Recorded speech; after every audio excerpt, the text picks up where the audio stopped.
Good morning, afternoon, or evening, everybody, and welcome to ReZOO, the Zoo Review podcast.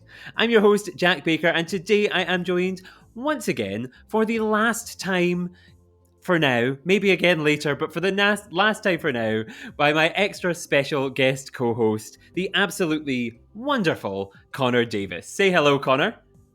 Hello, everyone.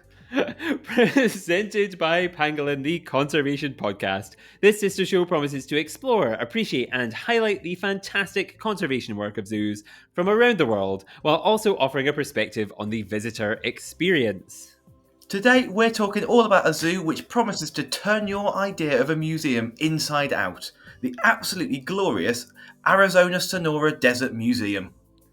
Yes, today we are talking about one of the most bizarre, but wonderful, but amazing places I have ever been. As usual, we'll talk about some of the amazing species it's home to, we'll talk about some of the amazing things that are there, we'll talk about the food, and in this case, we have so much more to talk about as well. We have plants, we have wildlife, we have nature that just exists on the site, and I'm so excited to do it. So, without further ado, let's get started.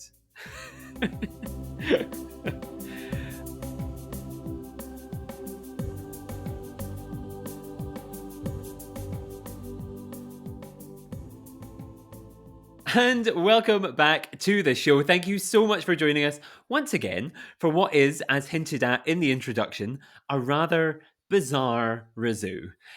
Normally, we are here to talk about something that has zoo in the title, that at least has wildlife park in the title. But today we are here to talk about the Arizona-Sonora Desert Museum, which you may think by reading the title and you may think by listening to the introduction, well, why on ReZOO are you talking about a museum? Like, you wouldn't ReZOO the National Museum of Scotland, you wouldn't ReZOO the Natural History Museum, you wouldn't ReZOO any of the galleries and things that you visited.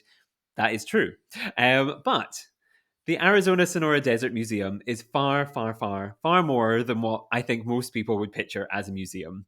It is, in one part, a museum with beautiful specimens of rock and beautiful specimens of rock. We'll go with that. Specimens of rock, beautiful kind of kind of things about dinosaurs, that kind of classic museumy stuff.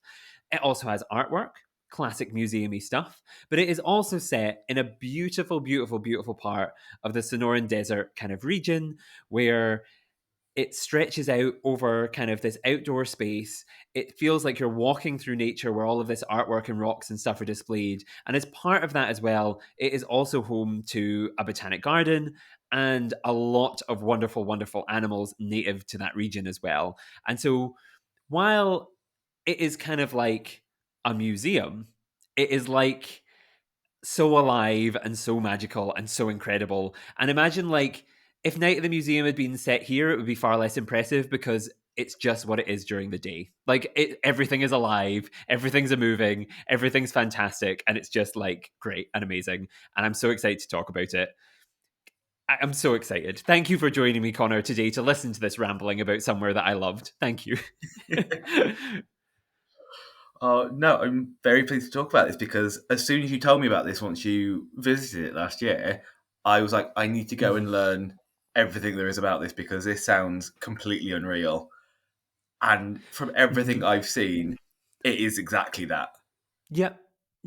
Yep. And it's like, so yes, before I went to Tucson, I kind of had looked up like some of the places that I wanted to go, some of the things that I wanted to do. There was zoos like Reed Park and Phoenix Zoo and stuff, and there was like all these different things. And I kind of thought, well, okay, like yeah, like okay, like I'll do like those. But also what stood out was this like Arizona Sonora Desert Museum. And I was like, this seems unusual, it seems different, it seems exciting. And luckily for me, the conference that I was going to was running like a pre-conference like day trip to it. So I was able to sign up because it's slightly out of the city and they were running a bus and stuff out to it. So I was able to go really easily and it was like so worth it. So worth it. And I would go back tomorrow in a heartbeat. Not to spoil all of my thoughts, but it is so incredible. And yeah, it was wonderful. It was wonderful. So yeah, so as I say, it's kind of museumy, kind of botanic gardeny, kind of zooey, We'll cover all sorts of stuff. We'll see where it goes. And this might be the most structured or the least structured ReZOO we've ever done. I haven't quite worked out what it is yet. It might go for a short time. It might go for a long time. Who knows? We'll just see what happens. And I'm excited to relive the memory. The memory which started. And I think you will appreciate this, Connor, as a fellow educator and someone who is in charge of looking after people of all ages when they visit zoos and stuff. The day started for me. The bus to the museum left from the kind of conference venue hotel that everyone was staying in. And because the trip was organized by the conference, the first thing that happened was someone came up to me and were like, "Oh, are you Jack? You're speaking at this conference." I was like, "Yes, I am. Yes, yeah. Oh, nice to meet you." They were like, "Okay, good. Here's a clipboard. You're in charge of making sure everybody gets on and off the bus." I think they called me the cat wrangler. I don't know. Is this something you've experienced where like someone knows you do something, and then therefore in general life it becomes your responsibility? Yeah, absolutely. Absolutely. They're like, okay, you're used to this situation. Go do it now. Even though this isn't your responsibility in this situation, it is now. Off you go. Yeah, yeah, yep. And it is like it's wonderful, but it is like that pressure of like I'm in a country that I have only visited once or twice before. I'm in a desert which a Scottish person is not meant to exist in, and I've now been handed a list of people who I don't know. I think mainly because I have a slightly Scottish accent, and they were like, his voice will stand out on the bus if he starts being like, "Where is everyone?" rather than and people will listen because they'll be like, "Oh, Scotland, like this is fun. This is unusual. This is an accent we don't hear very often." And it was good. But it did add some pressure to the day. I did get everyone successfully on and off the bus, which was the main thing. Um, and yeah, it was good fun, and I cracked a couple of the classic jokes, which are like I got handed the microphone at the front of the bus and was just like, "Hi, thanks so much, everybody. Um, that we've now arrived. Like, just like let me know. Like, if everyone could be back at the bus at this time. If you're not here, we will leave without you." And then everyone laughed, and then I was like, "I'm not joking. You will be back here." You will be back here because I will not be held responsible for leaving someone behind. Um, but no, we got there safely and left safely. So anyway, that has nothing to do with the Arizona-Sonora Desert Museum, but it's how I got there. And so yes, when you arrive, we kind of first impressions, kind of. Mine was slightly different, maybe than most guests, because I was visiting as part of a conference. They'd organised a nice little talk for us as we arrived that explained some of the education stuff that goes on there. They explained about the kind of concept of what it is, that it's a celebration of this whole region that spans both the US and Mexico, and a celebration of all of these things, and recognize the land of the people who the indigenous people whose land it is, and hope they're kind of talked about their hopes to be able to collaborate with them more in the future. And it was a really nice kind of like introduction to the space that recognized both the beauty of the place, this uniqueness of the place, and also the important connection of people to that place, and how like they were working to try and strengthen that connection, hopefully celebrate that connection, which I really, really liked. But for most visitors, the first impression will be the kind of ticket booth as you walk up. And it's probably the most incredible entrance to any museum, zoo, aquarium I've ever been to, because you walk through and you're on this like plateau, and you look out, and like you just see the world in front of you, and you see mountains, and you see a desert as far as the eye can see, and you see the saguaros, and nothing looks like enclosures, nothing looks like it's man-made, nothing looks like it's like been put there on purpose. It looks like it's grown naturally. It's been there for as long as like the saguaros have been growing, and it stretches out forever and ever, and it's incredible. And it almost reminds me of like, this is quite a nerdy reference, and maybe you've played this game and maybe you haven't, but have you played The Legend of Zelda Breath of the Wild? No, I Oh, can well, sense that's your okay. That's disappointment. okay. It's fine. It's fine. It's fine.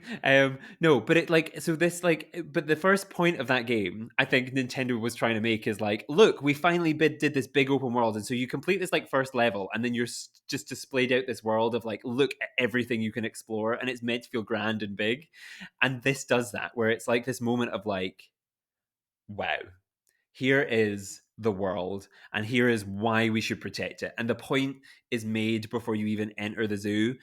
and like the museum and like, and it's incredible, especially from someone who's not used to that wildlife. Like, I just like the point was the point of the whole thing was proven with one vista. Like, and I can't explain it. And we'll go into, obviously I'm not going to end the ReZOO there, but like the point of how amazing this was like just proven already, and it was just fantastic. Any initial questions, concerns, thoughts before we get into the meat of what's there? No, it's just that in preparation for this, because I was like, I feel like pictures don't do this justice. I watched like a few walk rounds of this and stuff, and people going, and that first view, even on a video of it, is amazing. So like actually experience that in person must have been incredible, because I was here like just flicking through some videos on YouTube, and some of the views you get are absolutely amazing. So yeah, I can't imagine what there must have been to actually experience. Mhm. But yeah, definitely a good setup for a zoo day. Walking in and immediately being blown away like that, I think that puts you in a immediately a very positive mindset, ready for your day. Yeah, yeah. And like I think me and Jodie have talked about this before. How she always like I think her favorite thing in any zoo is like to walk in and see the elephants at Chester, because it's an instant like, wow, look at this. Yeah, And not to throw shade on Chester or to throw shade on any other zoo, because Chester, maybe you are the best with your elephants, and like that is very fair because it is amazing. But this was just next level, and I was like, I'm excited to be here. I'm like, it's like 40 degrees. I feel like I'm going to burst into flames, but I'm ready to go. And it was just amazing, amazing, amazing, amazing. And yeah, it's what makes this different. And I guess something to preface now is that we were warned by the guide of like, this is a very different experience of a zoo, museum, botanic garden, because once you get beyond this view, the pathways weave and wind, and it's very natural and it's very kind of flowy, and like it can be very easy to get lost almost in a, but not in a bad way, not in a way like those winding back things that you miss, but just in a way of like, it feels so natural that it's easy to get lost in, and it's easy to fall into the magic, and it's easy to do that. So I was excited. I was excited. So, what I've done for this and going forward, listeners, is if you go onto the Arizona-Sonora Desert Museum website, there is a map. The map is numbered. And instead of trying to talk you through my confusing route, what we're going to do is I will walk around the numbers on the route to give you some kind of hope of following roughly where we're going. And then maybe that this won't be the exact order I did them in, but you could do them in 1,000 orders, and each of those orders would be as magical as the last, and like it would just be incredible. And yeah, especially because they started the day with like a challenge almost, where they were like, you probably won't see everything, and I'm like, try me. I will see everything in this place if it kills me.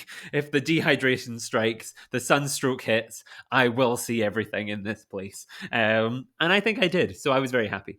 Yeah. So number one is the aquarium. So the aquarium sits right at the gates of the building. It's a small aquarium. It's not like a huge underwater tunnel type experience. But what I liked about it, and what I think was quite a good way of doing this, was to start with something that highlights life in water in a place that appears so dry and so like, to the untrained eye, so barren of liquids. Like there's just, it feels like there would be nothing here. And we'll come back to this in like a little bit later, but like though there's a stingray kind of area as well at the museum.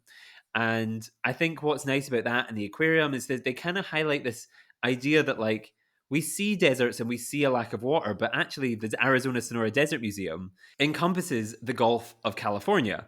So of course there is huge amount of marine life, of life in kind of rivers and streams and all of these things. And so it's nice to kind of highlight this aquatic life first. Even if like they're not huge species, the diversity of different things that were on show was really, really interesting and inspiring and nice to see. And just kind of, I think, was kind of a shock to like a system where you would expect nothing like this, I guess.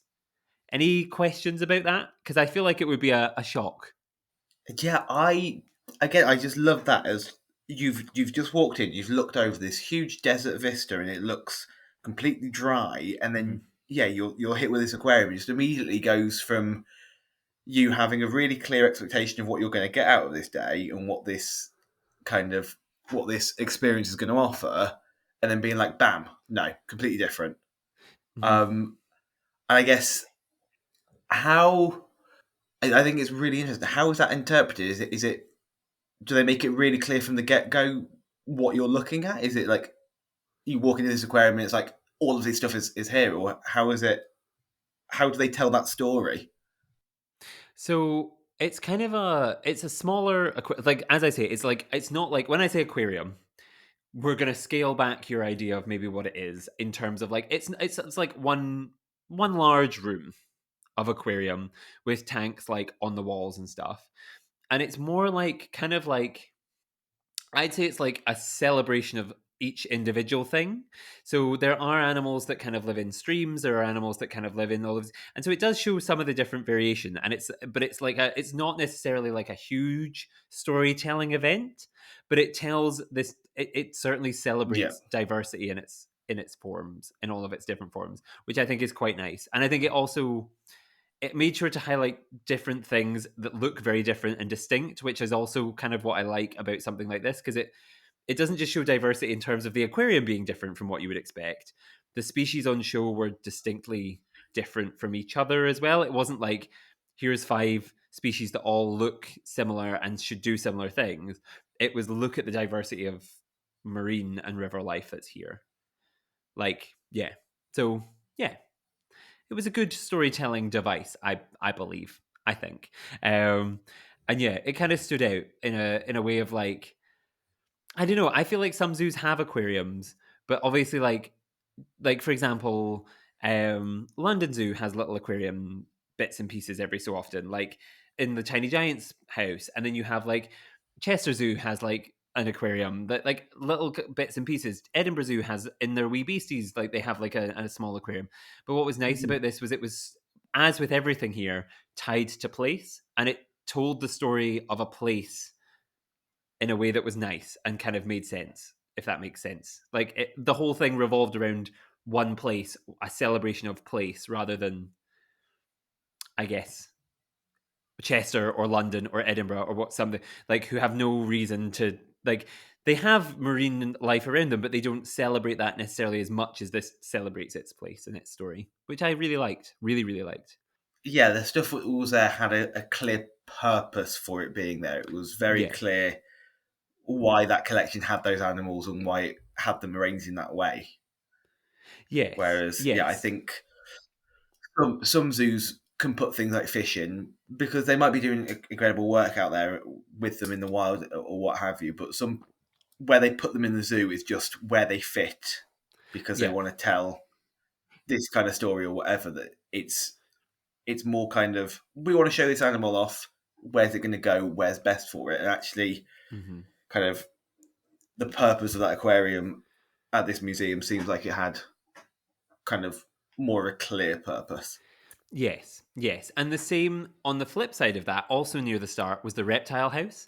And that similarly had the same kind of Hmm. thing of like, this is not like a snake from the Amazon and a cobra from somewhere in Africa and a snake from somewhere in Europe that lives among the grass and like a lizard from Australia. It was like all of these reptiles that all exist in this place are here in this kind of area as well. And like what was quite nice, and what I liked about this as well, similarly to what we talked about with the Arizona Trail at Phoenix Zoo, what I quite liked about this was like I like seeing like sometimes when you go to a place like this, they'll have a bear, or they'll have a big cat, or a rhino species, or a elephant, or a antelope or whatever. Whereas what was nice about this reptile house and amphibian house was that it showcased multiple different variations of quite similar things that all exist within the same space and showed how, even in a place that could be interpreted as barren by people who see deserts and think there must be no life there, it's not just you have one snake. It's not just that you have one lizard. It's not just that you have one type of frog or toad or whatever. You have such diversity they're similar, but they're so diverse and they fill so many little extra niches. And so yeah, I think both these houses to kind of start with by reception were really quite an excellent, I guess, for in showing of like how diversity works in a desert space, and it was really really nice, really really nice. And the reptile house, I have to say, felt considerably bigger because I think there is obviously more diversity of reptiles in this space. They need the sun, they like somewhere hot, they can do these things. So there's a lot more, like there was a lot more showcasing of the diversity of reptiles, but both of them stood out as like an excellent way to kick off because the like instead of going for like a big impressive like massive mammal to start with, you had the view to impress you, and then look at these two buildings filled with diversity was like impressive, and I really liked that kind of welcoming. Yeah, it feels like it's putting, again, setting the expectation that this is an experience that is about the place that you're in, and it's about the kind of ecosystems and the location rather than impressing you with big animals or things that, have come Mm-hmm. from somewhere across the other side of the world. So yeah, Chester's elephant experience when you're walking gives you one thing, but this is, yeah, a really effective way of honing in on actually that kind of that location and what exactly you can expect from that as well. It sounds really, really cool. Completely, that's what I was going to say. I think it's just the magic of my storytelling is really capturing how wonderful this place is. So you don't really need any follow ups because I'm just capturing the magic so supremely. Is that what it is? Yes, absolutely, 100%. Couldn't have put it better myself. Yeah, and it's also the fact that like I think what you're now experiencing is what Jodie experienced in season 1 where we did 20 episodes together and then she went, I can't talk to Jack anymore and ask him any more questions about zoos because I'm so tired. You've done 3 and are like, oh god, this boy can talk about zoos for hours. um, That, that's because in our 3, we've probably covered about the same amount of time as Jodie did in her first season. I mean, what do you mean? We've just released an episode that was 2 hours and 20 minutes long and an hour a series episode that was an hour and 40 minutes long. I don't know what you're talking about. Um, no, and they've been great. They've been great. No. We are the Lord of the Rings of podcast Oh yeah, episodes. we're the not even the Lord of the Rings because that was at least based on like a lot of stuff. We're the Hobbit. We're stretching stuff. We're getting into the details of like, yeah, the Hobbit did not need to be 3 films. This did not need to be 17 hours of podcasting, but it will be. It will be whether the listeners want it or not. Um, no, moving on to something actually relevant to what we'll be talking about. Uh, points 3 and 4 on the map are we're going to touch on. They're not really relevant to the ReZOO discussion necessarily, but I like them a lot.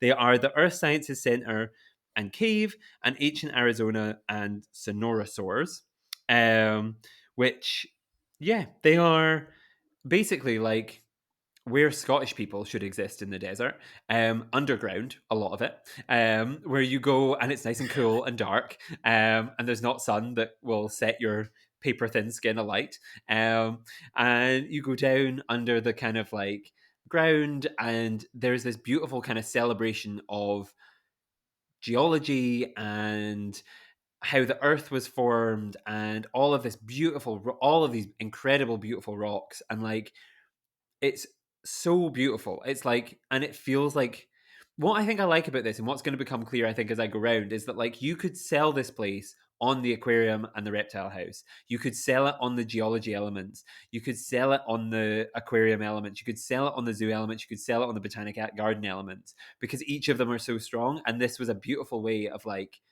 showing the richness. And again, showing what, if you were to look at a desert, a lot of the soils and rocks and stuff appear the same color. They appear on a base level plain. But when you dig beneath them, and I think this is really the magic of this whole region, when you dig beneath the kind of like obvious stuff that's there, there is so much, and the desert is so alive and so incredible. And so, yeah, this celebration of the like rocks and history and kind of area was again beautiful. I mean, this is, yeah, it's not really maybe your area of particular interest, Connor.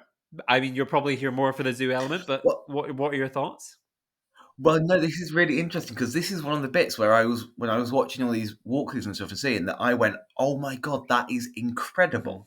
Because, and I think you can tell me if I'm wrong later, but this it seems like this is a theme across the entire place, but it is just so Hmm. immersive in that. From what I can see, the big entrance is like you're walking directly into a rock face, Oh which yeah.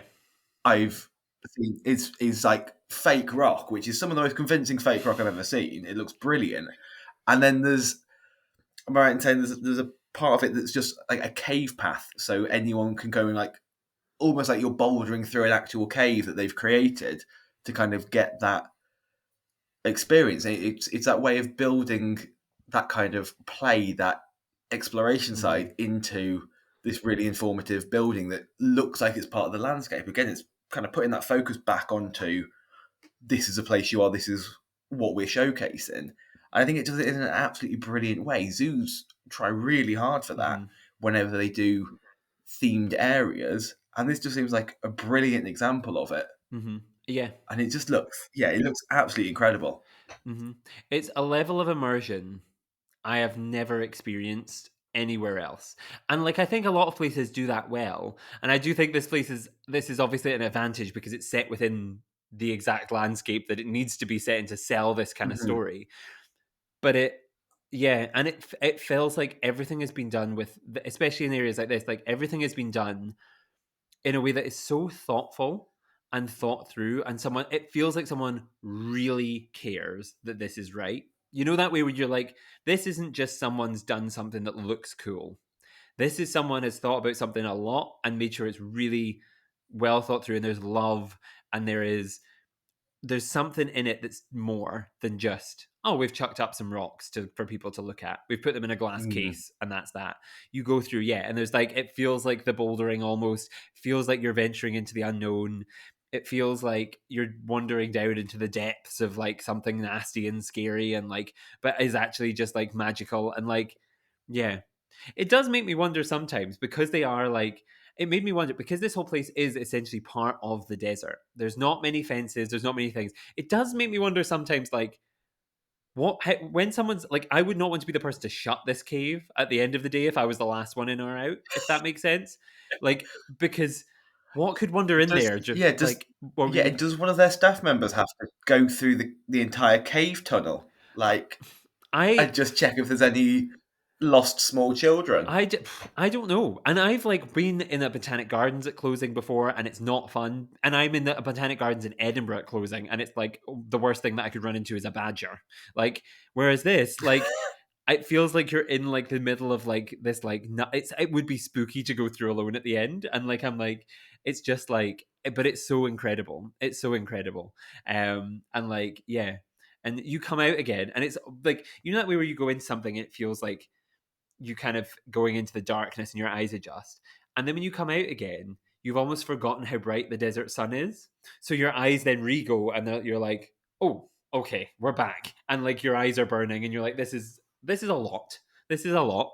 But like it's so cool. It's so like yeah, it's really, really great. Like I like it was like magical and it feels nice to kind of have that like experience of going into the darkness, seeing these things and coming out again was like really, really interesting. And they do it again actually in a little while we'll talk about with like some animal spaces. um but this kind of was a celebration of the rocks and geology and stuff, which was really, really nice. And we've talked about it for longer than I thought we would, given our actual like main interests. So I'm very impressed with us for faking some knowledge of rock things, but it's really, really good. It's really, really strong. Um, yes. Then we get on to animals. Animals again are back. Um, Hey, yay. that's what I came here for. Obviously. And Area 5 is the mountain woodland. And in the mountain woodland, you can find mountain lions, black bears, Mexican grey wolves, and mule deer. And I'm going to open this up by saying I didn't see a single one of these animals. People on the trip saw the mountain lion, people on the trip saw the deer, and I'm not mad about it. I'm not mad a single part because the experience of walking through and trying to find them was enough joy and excitement for me to be like, this is amazing. Like, this is so good. And the space, like, it's built up so, like, it's the mountain woodland. So on one side you have like cliffs that have like little bits that you can look through, and there's like the bits where like the mountain lion and stuff can climb up and down and all sorts of stuff. On one side you've got the space for the deer, and it kind of feels like you're walking above them but still in with them, and it feels like this really immersive kind of like forest experience that I was so excited just to be looking for things that I actually was like, I don't mind that I'm not seeing this. Like, it's so like, I don't know, it just felt so immersive and right and like natural, and like you were taking a walk in the woods. Like, and if I was taking a walk in the woods, honestly, I probably wouldn't want to see a mountain lion. So I didn't care. Like, it was just, but it felt, I didn't feel shortchanged. I didn't feel like I've missed something. I felt like I was doing the experience in the way that it's meant to be done, which is sometimes you'll see things, sometimes you won't. And that's the power and magic of nature. And I thought it was so good. So, so good. Yeah, again, it goes back to that immersion, doesn't it? Like, if it's telling you this story of this landscape, you're not always going to be able to see everything, and Hmm. I think it's an incredibly like impressive thing for a zoo to do, to make you have this experience where actually you don't see anything and you don't go away feeling shortchanged. You don't go away feeling like, oh god, that was a rubbish zoo, I didn't see anything. To actually Hmm. be able to give you that experience where you don't see anything but still go, wow, this place is incredible. That takes a Yeah. lot. I mean, Yeah. it's very hard to do that because, I mean, the main reason people come to these places is to see animals, and so to make that into actually something positive when you that doesn't happen, you don't fulfill that brief that people are expecting. That's really good. Hmm. And like, yeah, I never. That's the thing. I wouldn't have complained. Not once. Not like a little part of me wanted to. Nothing. Like I was just happy to be there. And like, what was nice, and we kind of talked about this in the Reed Park episode, which is this idea. This kind of like space was like not. It was not like, it felt like, so in that example in Reed Park, like we talked about the giraffes and the rhino and how all of these things, if you looked on either side of the path, felt like they were in one space together, and it created this illusion. And this, like, again, you felt like you were looking around and you could see kind of all of the different spaces, and it felt like they were one. It didn't feel like anyone was constricted in a space. It felt like a natural kind of woodland. And what also was nice, and I think as we go through, I'll kind of note this when I can, and like when I have an awareness enough of the things that were going on around me, because plant life, despite the fact I work in a botanic garden, is not my speciality in terms of certain things. But what was nice was it felt like an entire plant change. Like, there was a change of the diversity of plants, there was a change in the types of plants, of the shading, of the things that were present, of the whole like vibe of the area also changed. It wasn't like, here's more saguaros and we've dumped a mountain lion in here. It was, here is an entirely new place with an entirely new vibe, an entirely new feeling about it. And it felt really nice and constructive, and I really loved it. I really, really loved it. Um, Moving on to a loop that I did see almost, I think I saw everything on, was the desert grassland, where you had grasshopper mouse, snakes, burrowing owls, herons, and prairie dogs. And prairie dogs, I think we talked about in the Phoenix Zoo. They're like up there for me now. I love prairie dogs. I think they are some of the sweetest little things that I've ever seen in my life. I think they are charming. I think they're lovely. I think they're dopey. I think they're silly. I think they are like the meerkat's superior cousin-in-law or something. I don't know, because I just love them. They have won my heart. Burrowing owls, always love. They are just these sassy little owls that look like they hate everybody. They just kind of like, why am I? Okay, fine, you're here, whatever. And I love that. The like snakes, the mice, the everything else. Like, this kind of section as was a celebration of some of the smaller things that live among the grass, that hide among the grass. And again, you kind of have this kind of change in biome and change in kind of plant life and changing everything that goes along with it. And so you go from like a forest into something far more pulled back in terms of its scale, but equally as powerful. And I really enjoyed it. Thoughts? No, I totally agree. If a genie granted me one wish, and it feels like a waste of a wish, but like it would be. I'd swap meerkats and zoos for prairie dogs. Every zoo worldwide, sod it. Oh yeah, If, yeah. if we had no meerkats and zoos and only prairie dogs, I think I could, I could rest easy. I feel like you're going to tell me off These for are my meerkat fighting hate words now. against meerkats.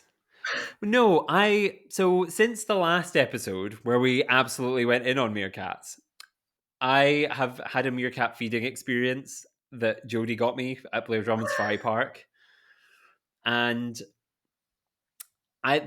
while I do believe that prairie dogs are superior, I do think meerkats have burrowed their way into my heart, and I'm very sorry to let the side down, but they have.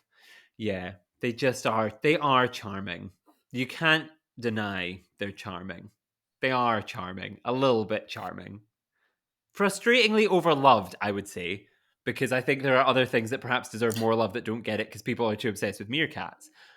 But they are charming, a little bit.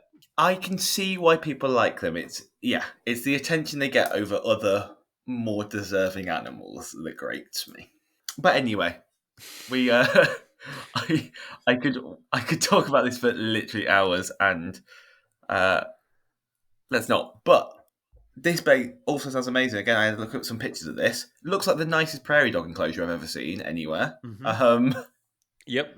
But also burrowing out, excellent. They are delightful. Did they have like a big group, or how many did they have? Of the, Was it like you really had to look for a burrowing owl, or was it fairly? I seem to remember I didn't have trouble seeing them, but I can't remember exactly Mhm. how many there were. I just remember being like, there was at least one or two sassy ones sat there, like, can you take the like, try it?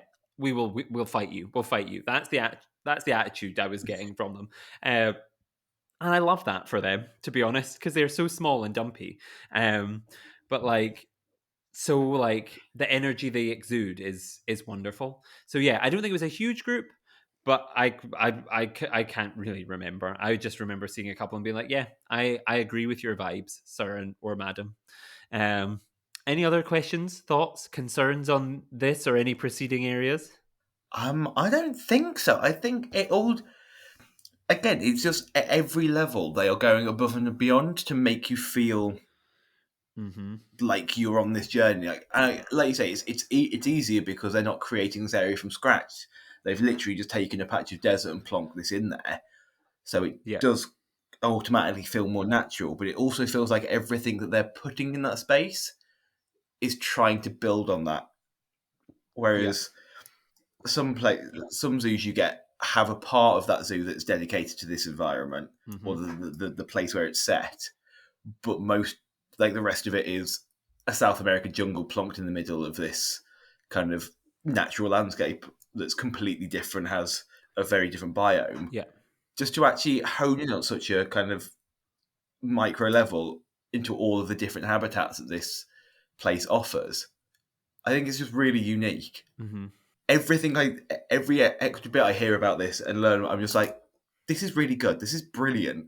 Like you think it can't get better, and then it does with every extra bit you hear Uh-huh. about. Mm-hmm. And well, I think I'm about to add the jewel in the crown because I think the next part is one of my favorites. Like I so the area 7, if you're looking at the map still, is the Desert Loop Trail, which is essentially a walk in what feels like the wild desert of Arizona. A manicured walk because it's made to be like safe. You're not going to accidentally walk into a cactus, but like it feels like you're in the desert. It feels like you're in the middle of nowhere. And you're walking through, and there are fences to kind of keep animals in, and like you're going over bridges and they're beneath you and stuff. But it's this walk, this quite long loop round the desert. There's shaded areas for you to hide under because it is so exposed. And there's a lot of saguaros, there's a lot of kind of like cacti, there's a lot of kind of open, kind of sandy space. And in this space, the animals that you're meant to kind of see are things like coyotes and javelinas, which are a kind of pig type animal, like wild pig, that is found in the region. But like you also, as you're walking around, because it's this natural big loop, it's like a long, long walk. You're seeing lizards lying on the rocks. You're seeing snakes. You're seeing like little like squirrely things running around. You're seeing like birds. You're seeing like natural wildlife in the way that it's meant to be seen. And they've obviously supplemented that with the javelinas and the coyotes that are kind of running around or lying and roasting themselves in the sun. But it's this long walk through what feels like wild, wild Arizona. And it's incredible. It's like what like it's just like yeah, it just feels like a walk, a walk in the desert. I like it's really I for some reason in my head the quote from like Jurassic Park where it's like it's just like we're going for a walk in the woods 275 million years ago. Like that is what it feels like of like feels like we're going for a walk in the woods in the desert as it's meant to be and I it was phenomenal. And there was volunteers and stuff positioned around it or staff members positioned around it. I'm not can't really remember which. But there were people positioned around from the museum to answer questions and to point out the animals and stuff. And it was actually like this like immersive guided walk, and I really liked it. Really, really liked it. That sounds incredible. And again, it's. I'm not saying this is simple to put together, but it feels simple, and it's just you've got this environment. Pop a few fences up with the animals that you find there, so you can make sure you see them. It's basically fence off an area, leave it pretty much as is, and Mm-hmm. boom, you can make this incredible experience. It's like you don't have to create these incredibly complex manufactured environments. Take what you've got, whack a fence around it, and you've got a brilliant experience anyway because you're showing the natural kind of fauna. The more again, more and more as we talk more about it. I think this is the one of the three American zoos that I've ReZOOed with you. This is the one I want to go to Mm-hmm. because this is a one that doesn't offer something similar to what I've been to before. Yeah, yeah, and I, I think the closest you're going to get in the UK is something like the Highland Wildlife Park, where like it Mm-hmm. feels like an area of the Cairngorms with the wildlife that is maybe meant to be there or in similar biomes or similar places just wandering around. That's the most similar kind of place you're going to get in the UK, I think, to this experience. But this experience is different, obviously, because like where the Highland Wildlife Park has wolves, has bears, has this, that, and the next thing. This is a celebration of what is here and now and existing. And while it may be endangered, and while it may be needing protection or needing whatever, it's an active, living kind of like living portrait of a fabulous, wonderful place and a beautiful, like curated version of that place. But it doesn't feel too curated either. It's this hard thing to say. It's like this like weird balance of like they've just nailed it. They've just nailed it. And I think this kind of particular loop is yeah, exactly what it needed to be. Like it's just wonderful. Um Like my only question about this, my only kind of call it slight concern is that they're trying to keep this place natural. mhm. Have they still made it accessible? So is everyone still able to enjoy this, or are there tricky paths that people can't get to if they've got mobility issues or things like that? How have they blended that? So obviously like I think it's a very different experience, and I always think so. I never think I'm the best person exactly to talk on things like this because obviously, I I'm never going to fully understand the experience of someone who's in a wheelchair, for example, or something. They need they require like the help to kind of Mhm. get around. I'm not going to fully appreciate that experience because that is not my lived experience. But what I will say is, it certainly appeared as if every effort had been made to make sure everything was accessible. So, for example, there were areas where there was shade provided in this trail, for example, where if it was getting too hot for people, if there was young children or people who needed to get out of the sun because they were feeling too warm, then they have these spots that you could go into. I certainly remember most of the pathways being relatively flat. There were some areas where there were stairs, but there was certainly pathways that were easily maneuverable with I saw people with buggies, for example. I saw people with like so I think like there's certainly areas and pathways that are very accessible. And I think also, I guess that's the Mhm. magic of a place like this, where somebody may have difficulty taking children into the desert, or may have difficulty taking somebody who is in a wheelchair into a more kind of like natural space where the pathways haven't been designed to be made accessible for everybody. A space like this allows for that a bit more, which I think was quite nice. And so yeah, I think there was still that accessibility provided, but obviously I am not. That's not my lived experience, and so I can't say fully whether every person who has kind of accessibility needs will have them met. But to me, as someone who was walking around and saw people with buggies and stuff, like it at least appeared on the surface level that that was a concern that they had had and made at least efforts to address. So that would be my kind of answer. I hope that answers the question, and that hopefully that's helpful to No, somebody out there who absolutely. might was Yeah, no, thinking. Mhm. Yeah, because it's interesting because it is. It's one of those ones where like I bound up and down the hill at Edinburgh Zoo, for example, because I do that every day. I like it like when I'm there at work, I like run around, and it's only when you stop and think like I need to push someone around this in a buggy, you realize some of these areas that are more challenging and that people do need more help on. So like yeah, so I think that like yeah, my experience was hopefully good. Well, was good, but hopefully for everybody, they would find it equally as accessible and good. Um, yeah. nice, fantastic. The next area, Cat Canyon. Cat Canyon was again, I think one of my favorite areas. So it's basically this like these rocky like they feel like kind of like canyons, funnily enough. They feel like big, kind of like deep crevasses in rock. And in each of those kind of crevasses, there is a different type of cat, or kind of smaller animal. So you had ocelots, you had bobcats, you had. I never know whether it's Coati or Coati. I've heard it pronounced both ways. I go with Coati because it's Coati Mundi, as far as I'm aware. So That's I tend to go with Quacky as well. I thought so, but I wasn't sure. And a grey fox. And the star for me, I love the bobcat. Um, I love the ocelot, but the grey fox to me was an absolute star. Like I love the grey fox, and if you don't know what a grey fox looks like, go and look one up. They're fantastic. Like I think they're beautiful, beautiful, beautiful creatures. And yeah, amazing how each of these animals uses such a rocky space. They all had quite similar spaces, but all utilized them in very different ways. And that was a really interesting kind of comparison to see, where you would see the kind of bobcat tucked away in rock disappearing in the shadow. You'd see the fox kind of like wandering around a bit more in the open, a bit more. And I guess that would change depending on what time of day you were there, what time of the weather was, what the kind of things. And it was just like a really interesting kind of space for that. I really loved it. I really, really loved it. Again, I need to stop saying I loved it. I need to think of more creative ways, but I did. I genuinely loved it. It was great.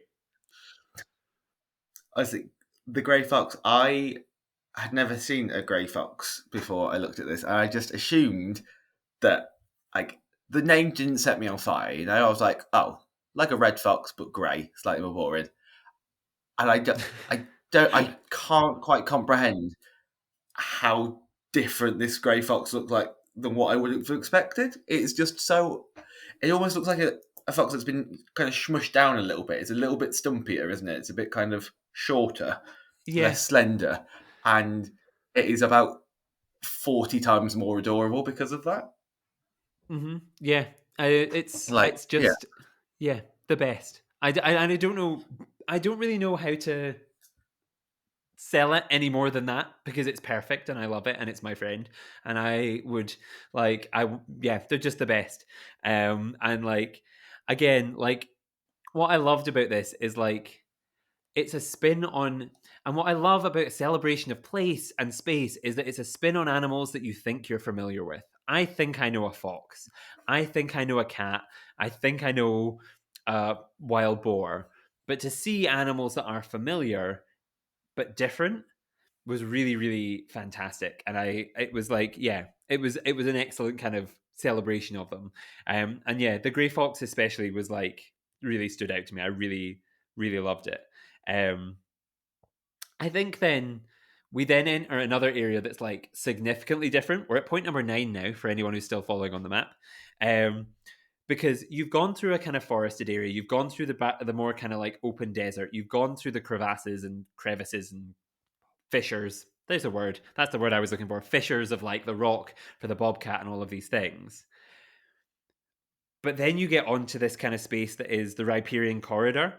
And so, for people who don't know, a riparian corridor is like areas by streams. So, like, it's this kind of area serves to show the importance of a simple body of water that runs through an otherwise kind of dry area, because it, in this kind of water you could see vastly different life. You saw beavers, you saw otters, there was kind of a fish and aquatic invertebrates area, there was bighorn sheep which were up on this like cliff face bounding around, and it just goes to show again this kind of like the diversity of place and the fact that like the life that can stem from one stream is so incredible, and it was just brilliant. And a lot of this area was under redevelopment when I visited, so I couldn't get like as much of an experience necessarily as maybe you would now. But even in the briefer experience that I had, it was so beautiful. Like it was incredibly beautiful. Um, Thoughts on riparian animals? It just baffled me that they have beavers. Like I had you ever seen? I mean, had you ever seen a beaver before? Behave, I beg of I you. didn't say anything. I said nothing. I said nothing there. I I am not going to make that joke. I have seen a beaver. I many times. They are yep. They yeah. Have you seen them in the wild then? No. But I've seen them in zoos. Ah, And I've seen many a video clip of a beaver. Um in the wild. Um, they're just yeah, and I think beavers deserve more love than they get. I think beavers are wonderful creatures that are often made jokes of for a very inappropriate reason that I but are very charming, very cute, and yes, wonderful. So yes, Team Beaver. yeah. This this thing I have just never properly come across one. They've never been at any zoos I've been to. I'd love to see one in the wild. There was literally one in Bristol, like just swimming under a bridge by an Asda, like what start of this year I think, and I Mm. still completely missed it. And it's one of the animals that I really want to see. Mm-hmm. Um, and in this clip that I watched, it again, and this is something that I think they did in Cat Canyon as well, is that there was the way this enclosure for the beaver was built, that they had like a little den that it could go Mm-hmm. into, and that den was raised slightly higher, and you could just it was just in its little in its little nook in its little den, Mm-hmm. but you could still see it. And they had one, I think I saw as well in with the grey fox, and it just shows Mm-hmm. a real knowledge and real care for how those animals use their space. It goes back to you saying kind of how those different animals use those rocky crevices and stuff, and kind Mm-hmm. of repurposing that old Cat Canyon enclosure. Because I read earlier that enclosure was built 50 years ago, Cat Canyon, and I You think never you can know. kind of see it almost had, from what I could see at least, it almost had that kind of grotto-y type structure that enclosures used to have, Mm-hmm. and you kind of build this big tall structure, put your animal at the bottom, because that's how you knew to kind of Mm-hmm. look after them and keep people safe from them, safe from people, etc. But repurposing that space for a way that works for the animals and putting these little nooks and crannies so they can go in. If your grey fox wants to get out of the sun and go into a little den, you can still see it. That's not taken away from the visitor experience, but it's working for the animals as well. Mm-hmm. And if your beaver wants to go and hide in its little kind of area behind the dam, you can still go and see it. Mm-hmm. And I think it just those those extra little bits just really make the experience as well, because it meant that certainly the people that I saw doing these walkthroughs, they blooming loved it because they were getting so up close and it was getting a real kind of proper experienced moment. Hmm. Yeah, and I think and I guess I hadn't talked about it much yet, but the use of levels and space and like going up and then going below in the canyons. It happened a similar thing at the mountains lines. You were kind of up on the hill, then down beneath. Then here you have these kind of like dens. And again, when we talk about kind of going underground, see some of the underground burrowing animals. You're underground seeing things that aren't necessarily you wouldn't see otherwise. And it's really like it's Hmm. really fantastic. And like, yeah, being able to see the the private lives of beavers is like is really interesting and like really nice to kind of just have that look behind the scenes and see like, oh, like this is how the beaver hides and this is how it like lives its life. And like when it doesn't want to be seen, it was like quite this interesting way of doing it. And it was nice to kind of have that kind of like, you still felt that it had its private space. You didn't feel intruding. I don't think you Hmm. were intruding, but it felt like you were getting an intimate look at the beaver. And I yeah, and it, with a number of the animals, and it was really great, and I really enjoyed it. um have you been watching the Great British Bake Off this season? I've watched bits and pieces. So the reason that I don't think the beaver laughing is beneath us is because it happened on the Great British Bake Off or the Great British Baking Show, if you've heard it watch in the US, where one of the contestants, a lovely lady, Nikki, I think her name was they had to make a cake that was shaped like an animal, and Prue Leith absolutely lost her mind when Nikki brought up the animal cake to the gingham altar to be judged, and Prue Leith went, "So, Nikki, tell us about your beaver." Uh, so, I am not saying that those jokes are beneath us because if Bake Off can do it, so can we. Yeah, That's it. We're still highbrow. yes, Uh, highbrow as long as we're on a level with with Bake Off. family entertainment. And yes, before we move on from this area, I would like to mention the bighorn sheep because I really enjoyed them. I think sheep would often be passed over in a zoo because why would you go and see sheep? Well, bighorn sheep are some of the most beautiful, incredible, graceful sheep I've ever seen, and I love them. So go and look up a bighorn sheep if you haven't, because they are far better climbers than I will ever be. I've just started bouldering as a hobby, and I am terrible. And seeing a sheep like a bighorn sheep with what looks like a massive thing strapped to its head that would make it unbalanced and unable to do it be far more graceful than I ever will be climbing things. It's deeply frustrating, but also wonderful. So, yeah, love them, love them. Um, now, 10 is Birds of the Sonoran Desert. Again, in a big space that is filled with plants and kind of. So, this was a more tree, leafy area again. So, you're coming back into this kind of space that is kind of more leafy after the kind of riparian corridor and things. Um, it was like great. It was really, really great. It was kind of like a it was kind of yeah, it was like a small aviary. It had some interesting things in it. I don't think a lot of the stuff didn't stand out to me because again, it was a space where like people could hide. The animals could hide if they wanted to. And when I went in, like a lot of the birds were kind of disappearing, which is fine. Like I'm not like judging them for that. It was a very hot day, so they were kind of in the shade. So I didn't get a lot of seeing of them, but like it still was a really nice space. I really appreciated it. I thought it was really good. Um and yeah, so it was great. And I think it's also next to, I'm just going to double check the map, but I think, yeah, it's kind of next to, yeah, it's next to the Stingray Touch area, which I mentioned at the start. So again, this kind of celebration of the Gulf of California, it coming in really, really nice. Aviaries, I think we've talked about in the last couple episodes, really a fan of them when done correctly. And I think the difference here is obviously like aviaries in the UK, certainly when you experience them, are often like tropical, like they're like jungle themed, and you get like Victoria Crown pigeons, and you get like little songbirds, and you get these kind of like very jungly vibes all of the time. Every time you see an aviary, it's the same jungle, jungle, jungle, same five different birds with a couple of different variations thrown in.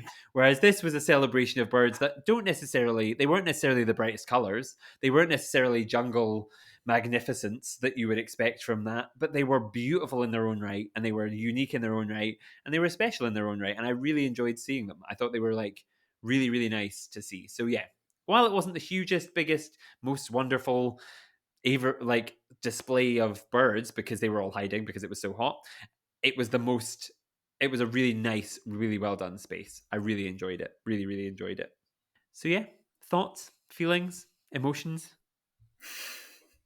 You know, I love an aviary. You know, I love it. And again, it's that thing of kind of similar to what they did with the kind of desert trail, that loop. Is it's taking Mhm. the animals you've already got there, the animals that you're going to find anyway, and just making sure that you can, or at least making it easier to see them. Yeah, You exactly. know, so you like it's just making sure that you can use what you've got and showcase that kind of wonderful biodiversity of this area, but make sure that actually pop them in an aviary. At least it's going to be slightly easier to see because you don't know whether these animals move around from different times in the year, where they're kind of going to be.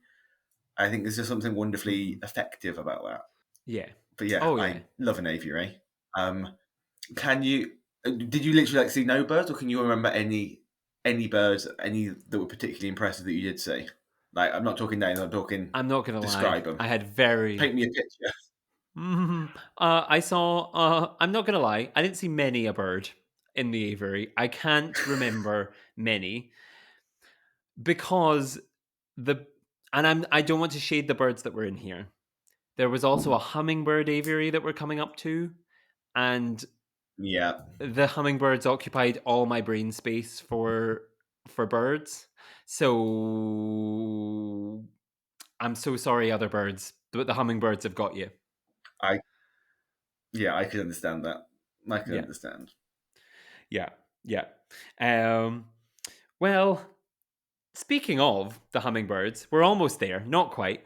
One more thing before we get to the hummingbirds, which was life underground, which I've kind of referenced a couple times, is this kind of tunnel that takes you under the ground, and you see a Gila monster and a ringtail and kind of these some of these animals that do live and burrow and live beneath the surface, and you get a look into these kind of darker burrows, which I thought was another really nice kind of. We talked about it with the beavers thing, where there's this nice change in perspective, and you go again, what like the geology kind of rocky area underground into another immersive dark zone, and you see something that is completely different. And I really, really, really loved that. I thought it was really, really good. And yeah, again, just a bit different from the rest, but really let's let's skip ahead to the hummingbird aviary because this is what we were here for. Americans, hummingbirds are not in the UK. You need to know how lucky you are, people of the US of A, because you have with you some of the most incredible, beautiful, fantastic, wonderful, charming, magical, bizarre, enchanting, spellbinding, wonderful, incredible things living right there. And I loved them. And I could have spent all day just in the aviary watching these hummingbirds dart around, watching them stay so still while moving so much, while like they danced between each other. They kind of were swimming and flying around each other in the air. And it was this kind of like dance that they would do. And they would go in and they would grab like things out of like, they had the little feedery things and they were flying around the flowers and the space. And it was just this like, it felt like you were walking through like imagine there was a ballroom going on and there was like everyone was ballroom dancing and you decided I need to cross the ballroom but I don't really know how to dance, so I'm just going to walk straight across. And you walk straight across the ballroom, and instead of all the ballroom dancers clattering into you, they would like somehow know exactly what you were going to do and dance around you in this kind of like magical film esque sequence. That's what it felt like in the Hummingbird Aviary, where like you'd be walking and all of these birds would be moving around you at lightning speed with exact precision, and yet somehow they wouldn't hit you. They'd know, they'd go like this, and they'd it was so enchanting and I loved it. And I spent so long in there just watching these birds. And I could have spent the whole day just in there. I loved it. I loved it. I loved it. Thoughts on hummingbirds? I know that hummingbirds have featured in your podcast already, I believe. So I know you like them. Honestly, ever And I will say this, ever since you mentioned this hummingbird aviary to me last year, that is why hummingbirds went into my podcast, because ever since you mentioned hummingbirds to me, hummingbirds have been my Roman Empire. Like, I genuinely must think about hummingbirds like at least 4 to 5 times a week. It just baffles me that something that tiny can exist and move at such a speed, and like their wings flap at 80 beats per minute and stuff, and it's Mhm. just incredible. They are amazing, and it makes me so sad that they are not here in the UK. Mhm. Um, and so, of all the things at this zoo that we've been talking about, and everything that I've looked at, I go, "This is incredible. This is brilliant." I think hummingbird is the hummingbird aviary is the one that makes me go, God, I wish I was there. I wish I'd gone. I wish, like, it's the one that makes me want to visit the most. Oh yeah. Oh yeah. It's good. It's very good. And it also leads nicely onto the discussion that we kind of hinted at, I think, in the last episode or the Phoenix Zoo episode about birders. Because to kind of encapsulate the magic of this kind of like place even more, at the time I visited, there was an exceptionally rare hummingbird spotted on the site because it is so natural. This museum is so outdoors, it's so natural. An incredibly rare hummingbird was not in the aviary, but just sat on a branch outside the restaurant. And I swear, I've not seen so much khaki before in my life. There were like khakis and lenses the size of like, I don't even know, like lenses as long as your arm span. Like there was just, and birders everywhere, binoculars. Like it was like a birder festival had just descended to see this one hummingbird. But what was nice was like, I think sometimes you see birders or you see like, they get this rep for being like quite like I don't know. Like sometimes it comes across like, whoa, well, I've seen this, and very like kind of like, and I'm not going to tell Mhm. you where I saw it. Whereas these guys loved it. The rep, they were so good. They were like, oh, like yeah, I'll move out the way. I've seen it. If you get in there, you'll get a good view. You can take a nice picture, and like it was such like a nice community feel, and it was my first ever experience with the birding community.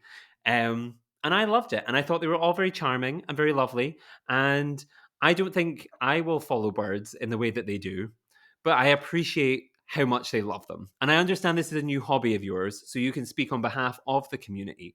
But yeah, what are your thoughts on birding, and especially birding in a museum? I I think again you can get very different types of birders, and some are very gatekeepy. Yeah.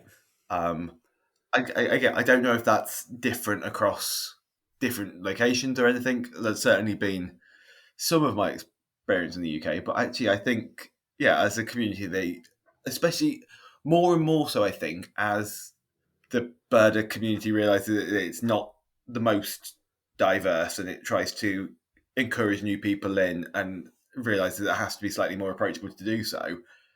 I think Mhm. it is just a really nice community thing. And so the fact that you can go somewhere and, again, it challenges your kind of expectations of what you're going to get from that museum. Is if you go and you go, oh, I'm going to come and see a load of things in aviaries and in these habitats that have been created for them and stuff. And then you go and see this natural wildlife outside, and you see actually a load of people that have come specifically for this Mhm. thing that hasn't been put there by the owners or the kind of the this organization that runs this museum. Is just happening there naturally. It kind of meshes together that idea of this might be a museum, but it's this place. This place is the thing that brings it all together. And so I completely love the idea of a load of people flocking into a zoo full of kind of animals that are looked after to see this animal that's just there by complete chance. Like, I just think it's Mhm. a very Mhm. incredible thing that this museum can kind of be part of. Yeah, it's and it's like yeah, and it goes to show the power of this space, right? There's lizards, there's snakes, there's this thing, there's that thing, and while there is a collection that's there all of the time, you also have the magic of like not knowing what you're going to see really, like because yeah, you have this kind of like mystery of like, oh, what's this going to be? What's going to be the next thing? What's going to be the like? You just don't know, and I think that's the magic of this place. Is like it's a celebration of nature in a way that nature should be celebrated, in a way that's like beyond the zoo, that is next level. It was like this is what the next step in zoos feels like it should be, and it's I don't really like know how to explain that anymore, but like if you go, you'll understand what I mean by that.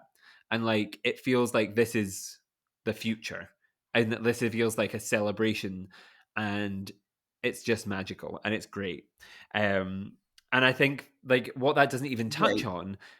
And oh, sorry, what were you going to say? yeah. It feels like I'm trying to think of the closest thing I've ever had to it. But have you ever been to any of the Wildfire and Wetlands Trusts sites? Because it feels Not really. like a stepped up version of that. So down here we've got Slimbridge, but Mm, you've got Washington, you've got London, all these kind of different ones, and they're effectively they've got a collection of birds on site. So they've got flamingos, they've got all of these wonderful different kind of ducks and waders and things. But then they've often got these huge wetland sites as well. mhm, And so, for example, Slimbridge down here, every year around winter, you get thousands of migratory birds coming in for the winter and using the lakes and stuff.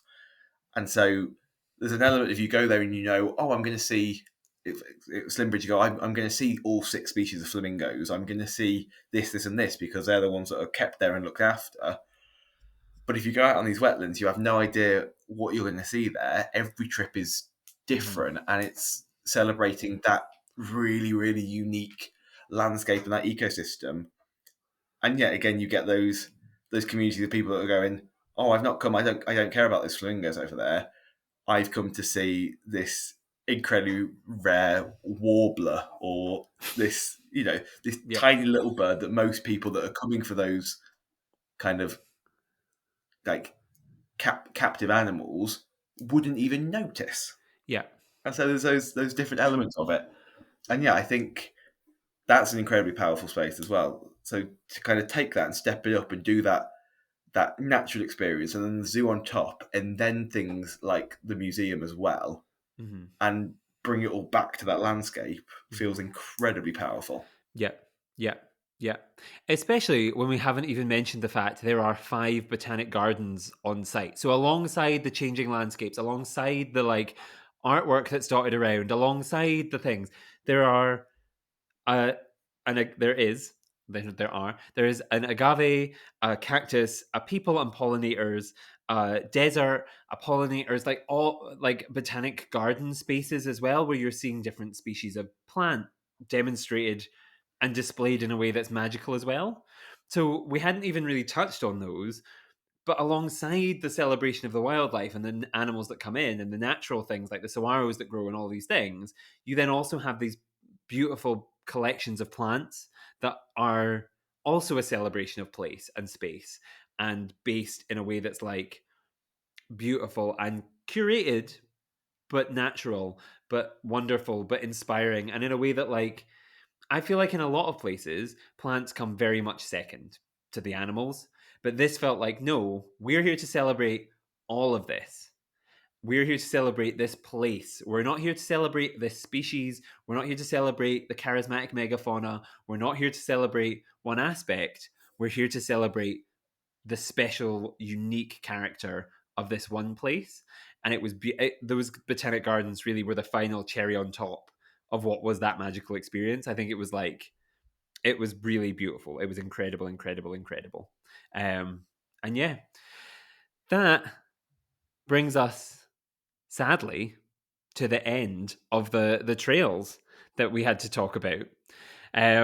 Before I move on to kind of my bonus stuff section of things that I want to talk about, as we do at the end of every ReZOO, is there any aspect that I touched on just a little bit that you wanted more about? Did you have any final questions, concerns, comments that maybe won't come up in the bonus stuff section?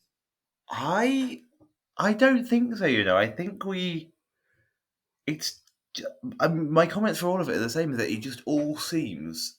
I think it's the attention to detail. Everything seems so well thought out, Hmm. and like they have come at every single part of this park. from every different angle and gone, okay, what if this? What if you can't see this animal here? How do we tell the story of this animal? How do you immerse it? Yeah, that moving between layers. So you're actually doing the thing, so you're more likely to remember it and stuff. So you're going underground to look at the kind of nocturnal underground animals and things like that. It's everything seems like it's been meticulously planned. And I just think that the team of people that put this together must have been absolutely bloody brilliant. Yeah. Yeah. Yeah. I can't, yeah. Everything feels it's weird because it feels natural but purposeful but thought through but unique but lovely but not too manicured but you're going to see everything that you want to see but you might not see everything but you'll see enough but you'll kind of fall in love with things anyway and you'll be enchanted by this and that and it's just this perfect mix of everything and it makes you really cherish the Arizona Sonora Desert kind of region. It makes you realize like wow, this is one of the most incredible landscapes in the world. No matter where you've come from, no matter where, like, because for at the conference there was people from all over the place that were visiting, and we're all. I feel like generally everybody walked away with this like sense of wonder and inspiration, and I think it was just incredible, incredible, like wonderful. Um, yeah. Yeah, I think considering that, like before you mentioned this to me, that saying that you'd gone here and visited this, I probably couldn't have told you that the Arizona Sonora Desert region existed. I wouldn't have Mhm. known the name of it. Now this is like one of my top places to visit if I ever make it over to America. Like Mhm. this is one of the ones to beat in my brain. Yeah. This is like if I have a friend who's from California and I'm like, if I ever visit you there, we will be going back here because I want to go and see more. Like I can't like maybe not even this like and maybe not Tucson, maybe not Phoenix, but I want to see more of this place. Like I want to see more. Um because it's just brilliant. It's just brilliant. And like good job because no zoo, no aquarium, no museum, nothing has ever made me fall in love with a place as much as this, which says a lot, I think, about the caliber of what this does and achieves. Because a lot of people, I think a lot of places aim for that, but very few do it to the standard that this does. And what's going to be challenging for me is that me and Jodie will, in a few months' time, do a ReZOO's award show of all the places we've been. And she wasn't here. And she will resist me on every aspect, probably, of giving this Zoo of the Year, because also it's a museum, not a zoo. But I will fight her. I will fight her if I must to get this done because I think I at least a nomination because it's brilliant and beautiful and I love it. So yeah, I loved it. Great 10 out of 10 work to the Arizona Sonora Desert Museum. But before we wrap up, there is, of course, the bonus stuff section, which I'm just going to go through quite briefly, but just if you want me to stop on anything, you just give me a shout. First of all, most importantly, is conservation. We haven't talked a lot about conservation throughout this ReZOO because it's been kind of like a walking through an experience, and obviously conservation and celebration of place is very embedded in this, but we haven't talked about a lot necessarily of the projects that they take part in. So just to go through a couple quickly that kind of stood out to me, they work on native fish, frogs, snakes, and turtles and the protection of those, and which I think is lovely because a lot of the time the smaller guys are forgotten. So I enjoyed that as a concept. Something interesting that protects the plant life, which I thought I should highlight, was the removal of buffel grass. So, buffel grass is an incredibly flammable kind of invasive that, when lit, burns at incredibly hot temperatures that will kill the saguaros that are in the desert. And so they are working with various partners to remove some of the buffel grass and kind of keep that under control. Um, as well as that, they're doing research on native bees. Bees and pollinators are an incredibly important part of every environment. And so they are working with, yeah, different organizations within the region to ensure that bees and other pollinators have spaces to thrive. And I think I read that they're working on different pollinator gardens and stuff. So reaching beyond the walls of their kind of domain, which is really nice. I think really good to work with communities.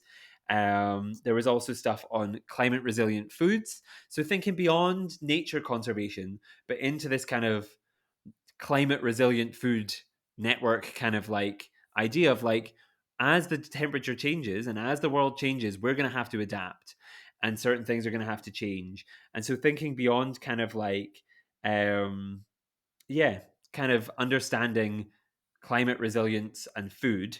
They're seeking to understand and conserve the wild relatives of modern day crops and expand the regional food systems to include arid adapted native foods, which I think is really clever in a region like Arizona, which will be heavily impacted by climate change because it is so hot there anyway. If the climate changes, that can really mess with a lot of the wildlife that lives there, but and also the people. Um, and yeah, those were the kind of the main ones I think I wanted to mention. They're kind of four biggies. Um, and so yeah, so they're working on conservation programs, but again, conservation programs that center around place and celebrate place and protect place and space, and it all themed and all works together. And I think that was really, really good and really, really excellent. Um, in terms of like education stuff, I just wanted to mention briefly something that I thought was really interesting. Was we were taken into one of their kind of lecture theatre spaces, and they showed us some different animals and they talked us through some of the conservation projects, and they also talked about kind of a music project that they're working on, so creating music to inspire kind of the next generation. And I thought that was really interesting and something that's not done a lot. So I don't know, Connor, are you a singer, a dancer, a player of musical instruments? Could you do that for where you work? You've just said that with such a glint in your eye that you know that I'm none of those things. This is look. Is this the face of a boy that has any artistic talent whatsoever? No, it is not. But But it's the I faith. love that approach because again, Oh, well, all I was going to say was, but it is the face of a boy who would give it his all. absolutely. What I lack in talent, I make up for in enthusiasm. Exactly. But I love that kind of music approach because it's that kind of again that accessibility. It's reaching out to those communities that might not be engaging in the the content you're putting out there or the kind of the messages you want to get across in a certain way. It might be people that don't care about nature or whatever. It's just another way of getting people engaged with your work. And I think music is inherently quite like accessible to lots of people because it's incredibly sensory. It's incredibly kind of engaging. If you hear music, most people um, are kind of inclined to want to get involved or listen to more or kind of engage more. I think that sounds really really cool. Mhm. And again, it shows an organisation that's trying to stretch the boundaries of what they can do and see how they can reach wider than what they're doing now. Mhm. Exactly. Exactly. And it's so unique and creative, and again tied to space. It's like everything revolves around this one kind of place, and it's really nice. I really really liked it. And again, I did shame you, but I am not a singer. I passionately try. But like, I was at a friend's birthday party the other day, and they had a karaoke machine out. My friend wasn't letting anyone pick their own music. They just had to. They were just playing like whatever came on. Like you had to just do whatever they picked. Um, and you know that way where like I don't know if you've seen it. It's a Saturday Night live sketch with Kristen Wiig, where she's just like, "Oh, don't ask me to sing. Don't ask me to sing. I won't sing. Don't ask me to sing. I won't sing." Oh, and then music comes on, and she's like, "Oh well, if there's music, I'll sing." Yeah. And so I was kind of doing that, where I was sat there like, "Oh, don't ask me to sing. I won't sing. Don't ask me to sing." And I got up, and the musical choice that was selected for me was "Lose Yourself" by Eminem. Um, and by God, I cannot sing.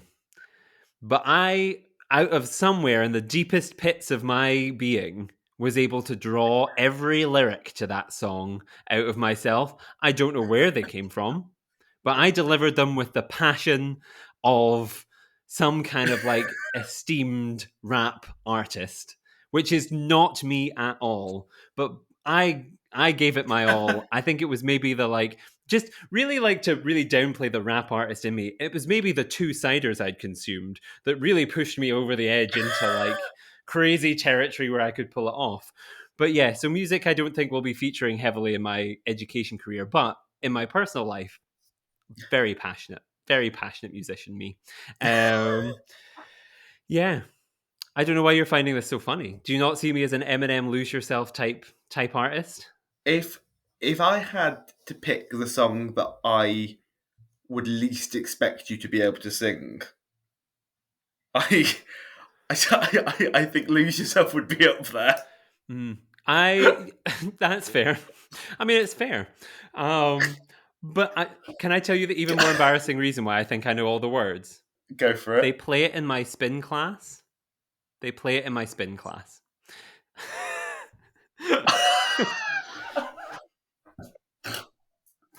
Uh, that is my point just proven, I think.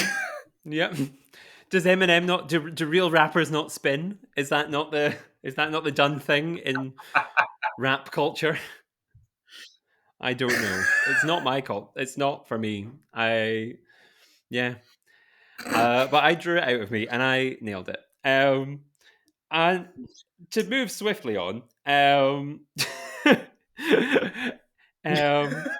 Um, yeah.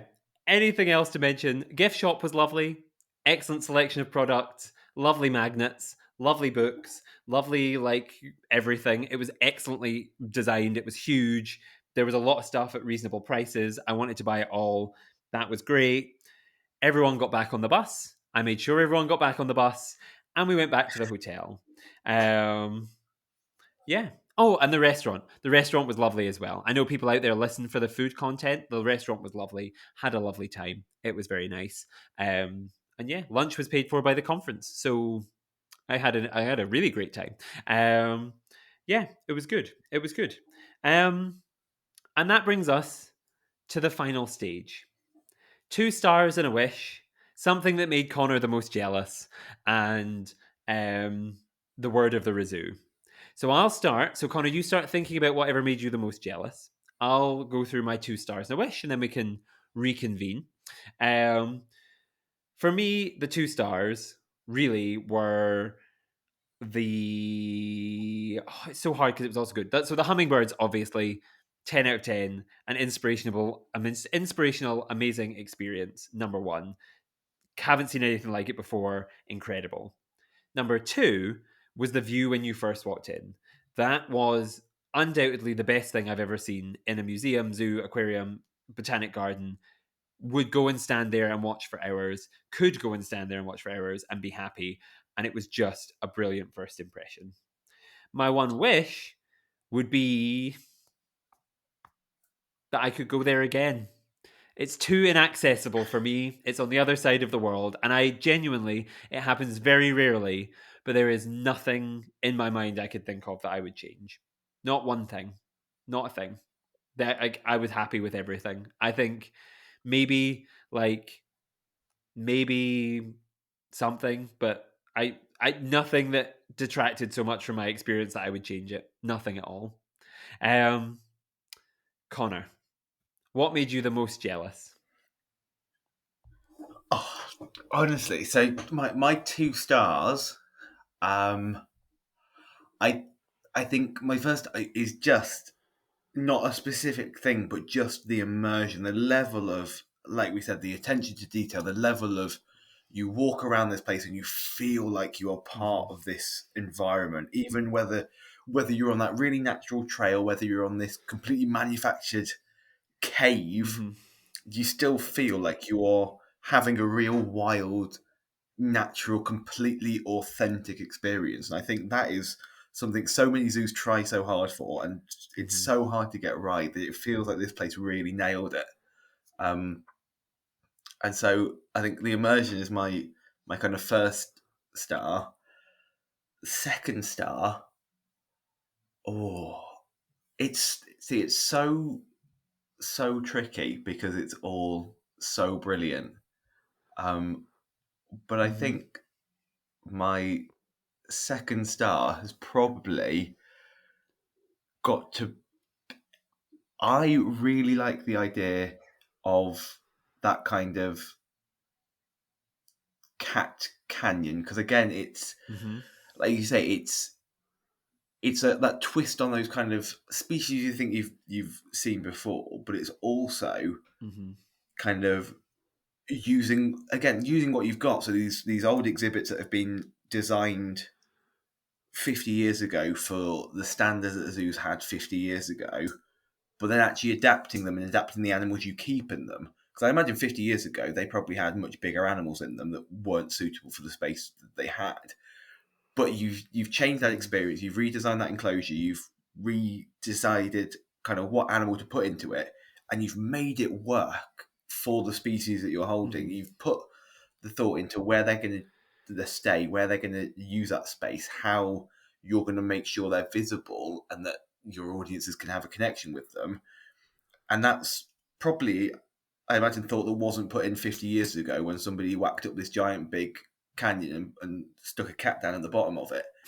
It's that kind of making sure that you're progressing as the standards of zoos progress. And sometimes you can do that by keeping this really old historic part of your zoo and not just bulldozing it and building something from scratch. And I think Yeah. that's really nice. Yeah. Yeah. I couldn't agree more. I think it goes to show the power of this that I asked you for one thing that made you jealous, and you were like, "I'm going to go with 2. I'm going to go crazy. I'm going to do 2 stars." Like there is too much good here that like we could talk for hours and hours around it, and we have talked for hours and hours around it, and it's perfect, and I love it, and it's great, and it was fantastic. And I guess to kind of start wrapping up, the word of the ReZOO to me, I'm never going to say something's perfect because I think that's nothing is ever perfect. But what I will say is pretty close. So the first ever ReZOO that we did, Jodie claimed that Chester Zoo's word should be a small phrase, and that phrase was sets the bar. And I think to me, this phrase would be the bar has been raised. And I'm very sorry, Chester, and I'm very sorry, Jodie, because you're not here to argue this, but I have decided the bar has been raised. And it took us a long time. It took us 20 odd episodes of this, but the bar has been raised. And I'm sorry. Chester. I'm sorry. Maybe you can reclaim it when you open your Into Africa or Heart of Africa or whatever what it was going to be called. I can't remember. Maybe it'll change. Maybe you'll reclaim the bar. But for now, that bar has been raised, and I am astounded. Like it was so incredible. Yeah. Any rebuttal as a former member of the Chester Zoo Youth Board? No, I mean, Chester holds a very deep place in my heart. Like, I love Chester, but I think even people that work at Chester would agree that this seems to do so much so well Yeah. Yeah. that I wholeheartedly agree. Oh yeah, and so yeah. I'm sorry. And Chester, you know I love you. I will always love you. But yeah, the bar has been thoroughly maybe not raised a lot, but it's been nudged for sure. It's getting nudged. So yes. On that note, that brings us to the end. As always, I would encourage you to subscribe to the podcast for new episodes of ReZOO coming very, very soon. New episodes of Pangolin coming very, very soon. Christmas special or something will be made very, very soon.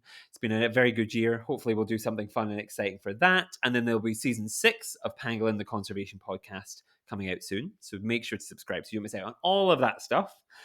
Also, follow us on social media. We're at Pangolin Podcast everywhere.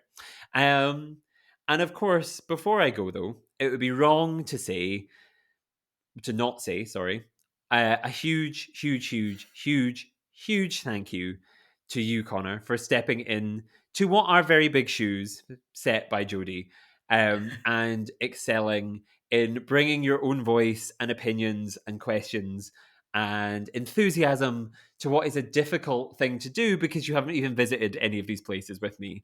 So thank you so much for your enthusiasm and time and just ability to be so responsive to places that you've never been. So thank you.